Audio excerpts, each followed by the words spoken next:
Hola, hola, bienvenidos a una diversa Actores del Cambio, un espacio donde la equidad y la inclusión son nuestras pasiones compartidas.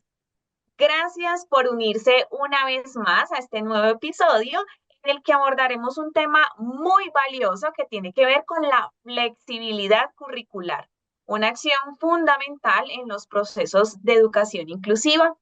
Y para ello, entonces, tengo una invitada muy especial, una experta precisamente en todos estos temas de educación inclusiva. Ella es Isabel Salazar, quien actualmente se desempeña como docente, experta en procesos de educación inclusiva, como se los acabo de decir, y actualmente trabaja como profesional pedagógico en un programa de formación para mujeres privadas de la libertad.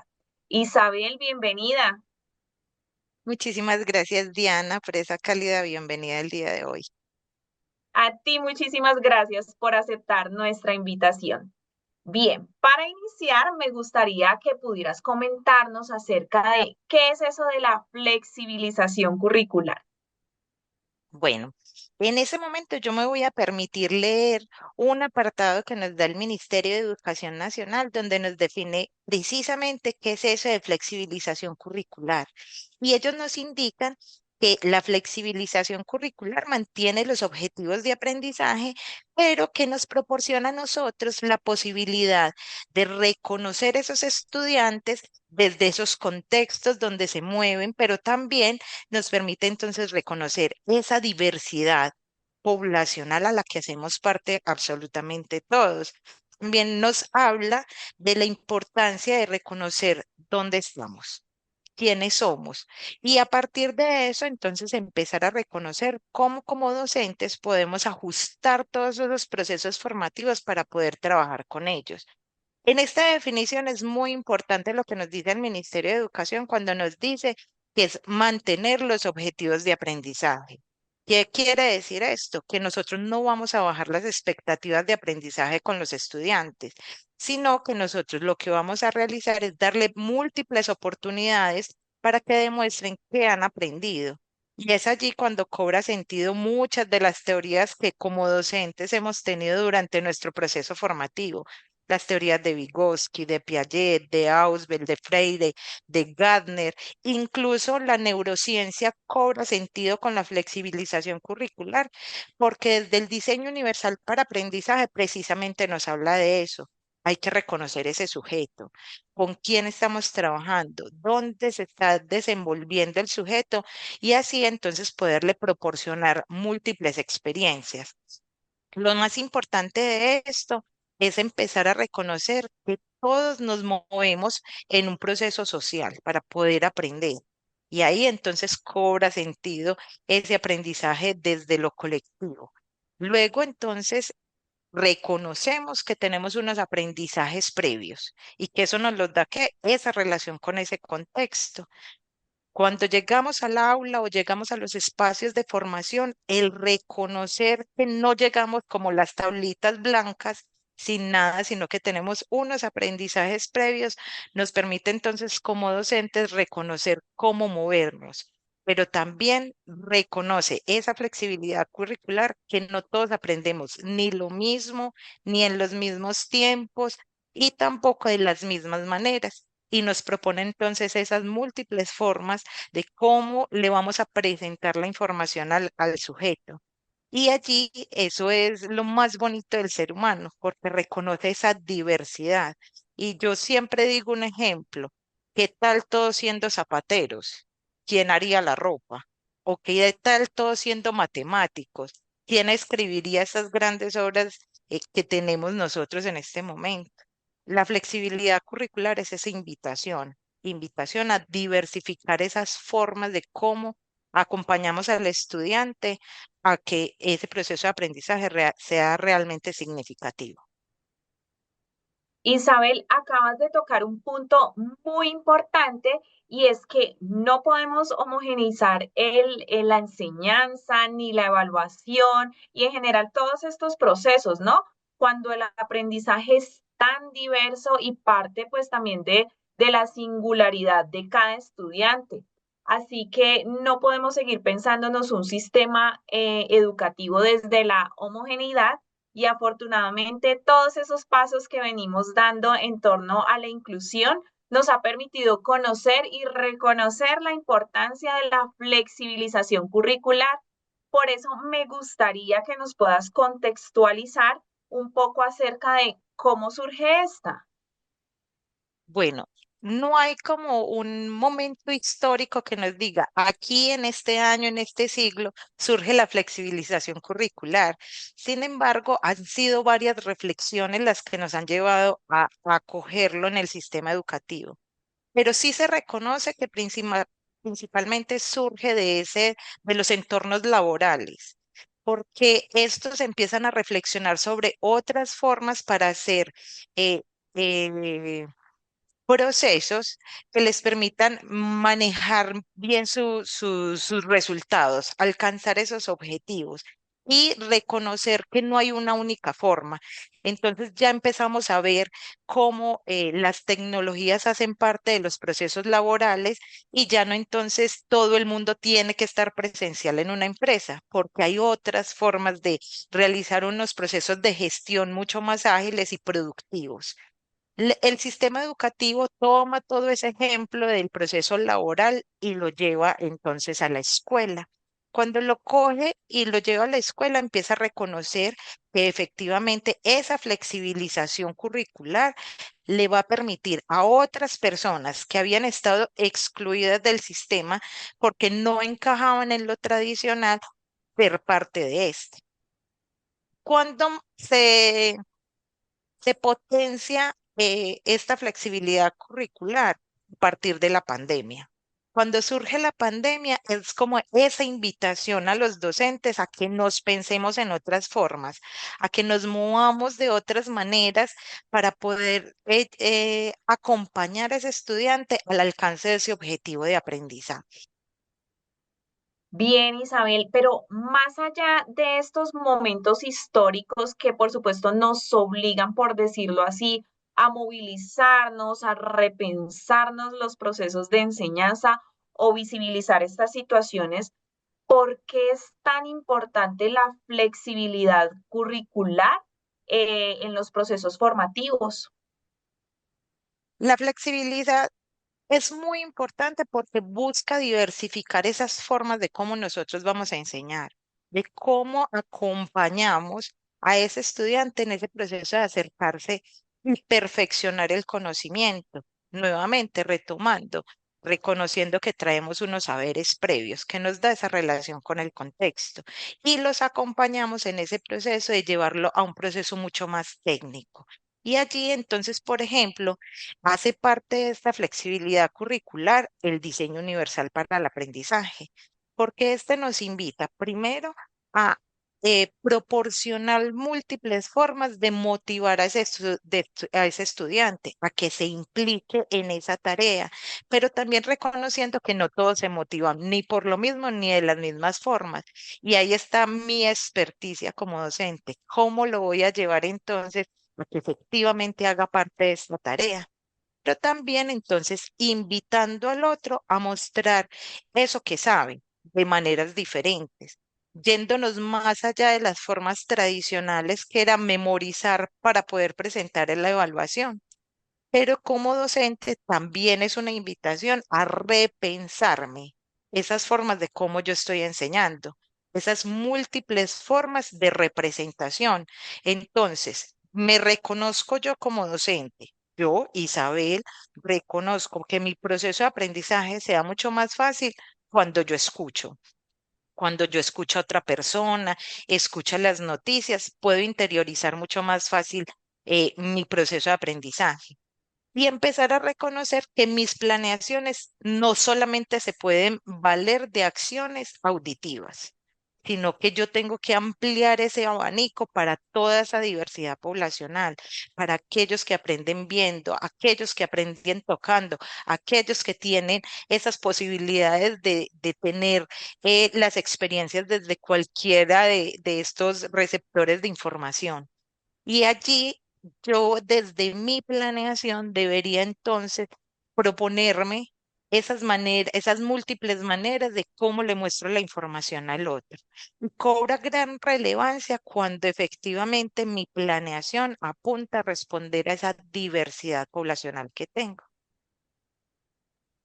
Bien, mira que nos haces una reflexión muy puntual y es precisamente a dejar como de lado ese pensamiento de un estudiante universal, ¿no? El que aprende en ciertos tiempos, que aprende, tú nos lo decías, o solo viendo, o solo escribiendo, o solo de manera oral. Hay que ampliar el espectro para poder dar cabida a esas otras formas de aprendizaje, a esas otras formas de expresión. Entonces, yo creo que nos queda ahí una tarea todavía bastante robusta por atender para que lleguemos a ese punto en el que la diversidad sea lo común y la acojamos como lo que realmente es, ¿no? Como esa característica inherente del ser humano, pero también esa oportunidad para aprender todos juntos de esas singularidades que nos hacen precisamente únicos. Entonces, muy bonita esa reflexión a la que nos lleva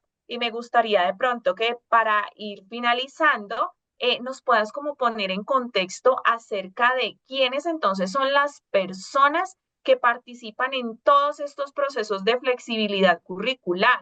¿Es una tarea solo de los docentes o solo de los estudiantes o de la comunidad o quién es el realmente responsable en este proceso? Bueno, ¿quiénes participan en este proceso? Participamos todos, las personas que hacemos parte de este proceso educativo. Los docentes, claro que tienen un papel fundamental en el desarrollo y en el acompañamiento y en la flexibilización de este currículo, porque son quienes tienen la tarea de acompañar al estudiante en alcanzar esos objetivos de aprendizaje. El estudiante, claro, es nuestro actor principal en este proceso formativo y el reconocer esas formas, cómo aprende, cómo se acerca al proceso de aprendizaje, qué es lo que lo motiva, cuáles son sus intereses, nos va a permitir a nosotros entonces reconocer cómo poder entonces llegarle a él, cómo acompañarlo en este camino. También entonces el contexto cobra un valor fundamental en este proceso, porque a pesar de que yo me pueda como docente soñar una planeación que sé que va a ser beneficiosa para todos mis estudiantes, puede ser que ese contexto, esos ambientes de aprendizaje no cuenten con todas las herramientas que propician esa participación en condiciones de calidad de todos. Por ejemplo, no es lo mismo la conectividad en la ciudad que en el área rural. Cuando nosotros empezamos a reconocer con qué materiales contamos, con qué posibilidades tenemos para poder implementar en los espacios formativos, podemos encontrarnos con que los materiales son mínimos y también podemos empezar a reconocer que a pesar de esos materiales mínimos, tenemos todo un contexto ambiental del que nos podemos aprovechar para poder acompañar a ese estudiante. En ese reconocimiento del estudiante es fundamental entonces empezar a reconocer nuevamente, vuelvo y lo digo, que cada uno tiene unas formas diferentes de acercarse al conocimiento y asimismo se van definiendo esas formas de acompañamiento. No es lo mismo entonces un estudiante que requiere un proceso mucho más acompañado de muchas más sesiones de aquel que de manera autónoma, y diciéndole solamente una vez la tarea, puede llegar a ejecutarla. Hay quienes requieren entonces que esa misma tarea se les muestre de maneras diferentes o se les muestre en pequeñas porciones para alcanzar el mismo objetivo de aprendizaje. Aquí es fundamental tener presente que la flexibilidad curricular, como lo decíamos al inicio, nos invita a tener, no bajar las expectativas de aprendizaje, tener unos objetivos de aprendizaje muy claros, pero cómo vamos a acompañar a ese estudiante para que llegue hasta allí. Es también importante dentro de este proceso reconocer que la flexibilidad curricular no es un proceso que salga así de la nada o que no tenga un proceso de planeación. Contrario a esto, es un proceso pensado, se traza a través de unas reflexiones donde empezamos a reconocer la necesidad de transformar esas políticas institucionales, pero también acompañado de la transformación de las prácticas que finalmente va a permear esas culturas institucionales, donde vamos a primar el reconocimiento de la diversidad poblacional. Y como hablaba con algunos compañeros docentes en esas reflexiones que hacemos, no es lo mismo un estudiante que ha tenido todo un proceso formativo mucho más acompañado, personalizado, a unos estudiantes que, por ejemplo, nuestro sistema público, que tiene hasta 50 estudiantes en un aula con un solo docente, donde el docente tiene que idearse un montón de estrategias, pero que sin lugar a dudas algunos se nos quedan y se nos van escapando, que cuando les hablamos desde el tecnicismo, puede ser que no reconozcan qué es eso. Y por ejemplo, nos poníamos en ese momento el ejemplo sobre cuando hablamos de longitud hablamos de sistemas de medidas no convencionales, en ocasiones nuestros estudiantes, longitud, ¿qué es eso? Y eso es un concepto que se da desde los estándares básicos de competencia, están para el grado tercero de primaria, pero tienen el concepto desde lo práctico, pero cuando les hablamos desde el tecnicismo, puede ser que no lo tengan. Pero cuando nos los llevamos y les damos ejemplos, como por ejemplo los que viven los campesinos, que nos dicen, no, es que yo llego en tabaquito y medio a la finca. Cuando empezamos a reconocer, bueno, tabaquito y medio, ¿qué significa eso? Cuando empezamos a indagar y a preguntar con ellos, es que así miden la distancia desde el parque donde salen hacia la finca. Entonces, van caminando mientras se van fumando el tabaco y cuando se fuman el primer tabaco e inician el segundo y van en la mitad, llegaron a su casa. Sistema métrico no convencional, el tabaquito y medio. ¿Y qué hizo ahí? Recorrer una distancia, una longitud, desde un punto A, que era el parque, hasta el punto B, que era la finca. Si nosotros les mostramos el ejemplo desde lo práctico, va a ser mucha más la comprensión. Y luego llevámoslo al tecnicismo. A eso nos invita la flexibilidad curricular. ¿Cómo hacemos que nuestros estudiantes, más allá del éxito académico, puedan aplicar esos saberes en la vida cotidiana? Bien, Isabel, sin duda alguna nos dejas muchas reflexiones alrededor de las cuales tenemos que centrar ese quehacer docente. Y había tres cosas ahí muy particulares que nos nombrabas y la primera de ellas es pensar en el contexto del estudiante, ¿sí? Lo decíamos anteriormente, pues no podemos pensar en un estudiante universal, un estudiante homogéneo, no, tenemos que centrarnos en ese contexto que rodea al estudiante y a partir de ahí hacer esa personalización precisamente en la flexibilización y en el acompañamiento de su proceso académico. Y con todo esto que nos decías, creo que es importante también tener muy en cuenta la voz del propio estudiante, ¿no? Que ellos nos permitan conocer por parte de ellos cómo sería la mejor manera para acompañarles y ya desde esta postura ya de docente, pues ahí tú hablabas mucho de los tecnicismos, ya nosotros conocemos pues cómo desde la pedagogía se hacen esos procesos, pero muy importante escuchar esa parte para poder hacer esa planeación que sea bien ahí personalizada, ¿no? Isabel, no sé si quisieras dejarnos un mensaje de cierre para todos nuestros docentes. Bueno, dentro de este proceso y ya como para cerrar, es importante entonces reconocer que la flexibilización curricular es la posibilidad, primero, de reconocer esos estudiantes que tenemos, tener en cuenta que los objetivos de aprendizaje no varían, que no se bajan las expectativas de aprendizaje, sino que se dinamizan esas formas de cómo yo acompaño al estudiante para que alcance ese objetivo de aprendizaje. Y que todos los procesos que nosotros acompañemos sean realmente significativos, que no sea como esa frase que sale mucho en redes sociales, otro día sin usar el mínimo común múltiplo, porque no sabemos eso, cómo se aplica en contexto. Entonces el aprendizaje realmente cobra sentido es cuando eso que nos dicen desde el tecnicismo, yo lo puedo aplicar. Y esa es nuestra labor como docentes. Más allá de un modelo, de unas metodologías, es apuntarle a que ese estudiante, eso que está aprendiendo, le sea funcional y sirva para su vida. Bueno, Isabel, agradecerte una vez más por haber aceptado la invitación a una diversa actores del cambio. Siempre es muy grato tener en este espacio personas de las cuales podemos aprender. Muchísimas gracias a ustedes por la invitación y es con todo el gusto y el cariño estar acá. A todos ustedes una vez más agradecerles por seguirnos acompañando.